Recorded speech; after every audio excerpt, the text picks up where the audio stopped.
Today, I thought about next year, 2026, being the 10th anniversary of one of the best Star Wars movies of all time, Rogue One.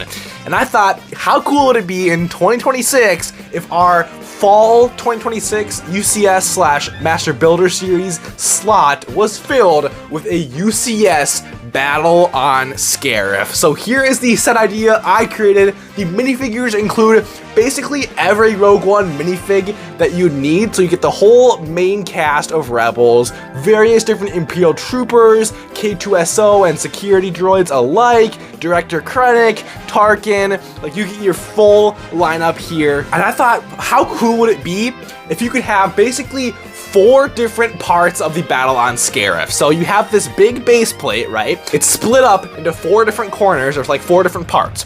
One part you could have the Citadel Tower with the, data archives and like basically the Imperial base. So you have like control rooms and stuff like that where all the Imperial troopers can be. And another part of the build, you have like the beaches. So you just have, a big beach. So you could have an ATCT from like a play scale set to put on there. Maybe one could be included in the set, or just some sort of other build on the beach with the battle going on. And then one of the other parts could be a landing pad. So you could put, whatever starfighter, probably not the Zeta class shuttle in this set, because if we include Zeta class shuttles, hover tanks, all this stuff all in one set, it's just going to be way too big. So probably the Zeta class shuttle could not be included in this set. Maybe some sort of other thing like a TIE fighter or something could just be included on this landing pad, a smaller build that makes sense. So we get something that, still makes sense for the build, but isn't too big, but we also still get a nice little vehicle here for the landing pad. And then for the 4th and final spot, we basically get the part,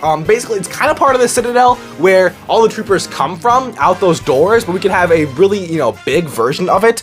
So you have enough room to have like troopers, and you have like a big hallway in there, and like we could just have a really, really nice small section of the Imperial base in a good scale. And I think that'd be a really, really cool idea. And if you don't like that idea, maybe we could just have 2 parts of the build, half the build just being the beaches. I think that would also be another great idea. But with that being said, what do you think of a set like this, and what do you think the price would be? Let me know in the comments below. Leave a like on today's video if you all did enjoy. And with that being said, I will see you all in the next video. Have an amazing day. Peace out.